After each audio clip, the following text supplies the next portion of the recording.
How do we answer big problems facing today's world by utilizing the lessons of the past? Thinking like a historian is like being Sherlock Holmes, a scientist of the past, or a resolution builder for tomorrow.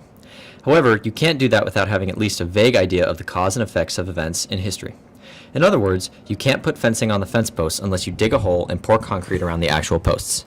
In the 910 program, you get to tailor your education to your own interests. However, it's vital that you know the fence posts of history in order to understand the cause and effect. Then you can solve the problems of tomorrow. This video is an attempt to achieve that goal, so let's get started.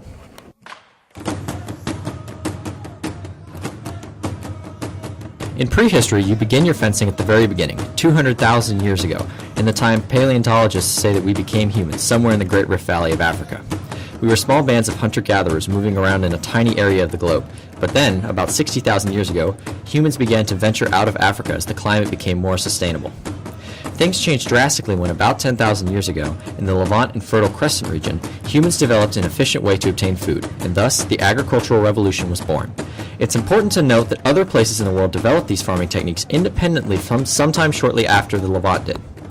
Agriculture quickly led to the origins of our first great empires in 600 BC, such as Sumer, which eventually becomes the Babylonian Empire. It is here that the first text documents are found, like Gilgamesh. The advancements in writing, along with the advancements in agriculture, greatly accelerate our innovation, but it is only because of the advancements in prehistory and surplus and specialization that we can even begin to understand the rest of our story.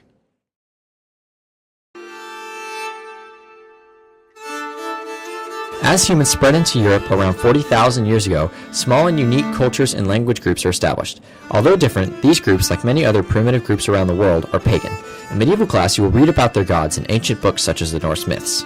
A conglomeration of these small bands of tribes in the northern part of Europe are called Germanic tribes, different and unique, but like all of us, stemming out of a similar origin.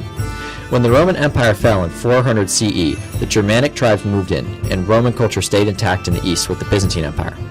Like in Latin America class, transculturation happened here as well, and pagan and Christian beliefs bled together. Soon the Christianization of Europe was underway, and Europe became a predominantly Christian area, especially with the reign of Charlemagne and the Carolingian Empire in 600 CE. While Europe was thrown into a dark age, the Middle East was able to preserve some of the advancements of Rome in the Byzantine empires and the Muslim caliphates. Other cultural aspects besides religion began to unify the medieval world. The feudal system, a way of organizing society by social class, spread throughout all medieval kingdoms. However, the Magna Carta in 1215 plants the seeds for the concept of civil and political rights in Europe by taking away some power from the feudal kings. It's easy to see that this course focuses on stability and unification, as you look at how Europe goes from a fragmented band of tribes to a semi-stable system of Christian monarchs.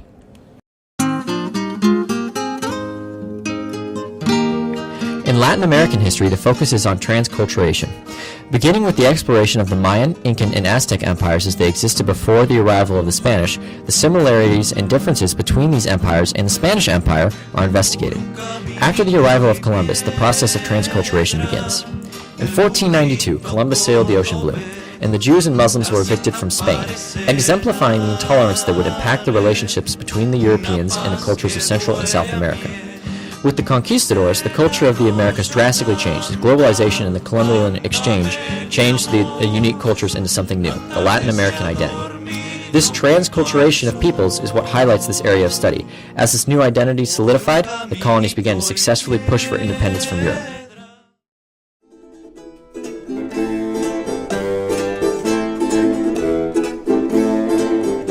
As Europe becomes more stable and unified, complexity and specialization begin to grow exponentially.